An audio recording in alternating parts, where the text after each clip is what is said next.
এইভাবে জাল ফিক দিতে চাইলে পুরো ভিডিওটি দেখুন। জাল ফিক দেওয়ার জন্য প্রথমে একটি জাল নেবেন এবং দড়িটি গোল গোল করে এরকম করে পেঁচিয়ে নেবেন। গড়িটি গোল গোল পেঁচানো শুরু হলে জাল যখন শুরু হবে শুরুতে একটি পেঁয়াজ গোল করে নেবেন, তারপরে এরকম লম্বা করে শুধু জালটুকু নেবেন, কোনো প্রকার গোল হবে না, জালটুকু আলাদা থাকবে। তারপরে তৌড়া জাল 3 ভাগের 1 ভাগে করে নেবেন এবং 1 ভাগ কোনোর ওপরে দেবেন। অনেকে ঝাঁকি জাল বলে, অনেক এলাকায় তৌড়া জাল বলে, এটাকে আমাদের এদিকে তৌড়া জাল বলে। জাল থেকে 3 ভাগের 1 ভাগ করার পর একটি কোণের ওপর নেবেন, বাকি অংশ এই 1 ভাগ ডান হাতে এবং বাকি অংশ আবারও বাম হাতে যাবে।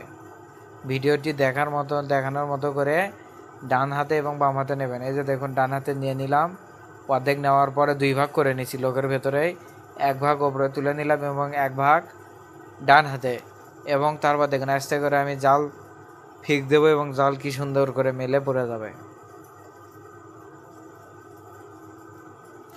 এইভাবে চেষ্টা করলে আপনিও পাবেন তৌড়া জাল দিয়ে নিজের পুকুরে শখের মাছ ধরতে।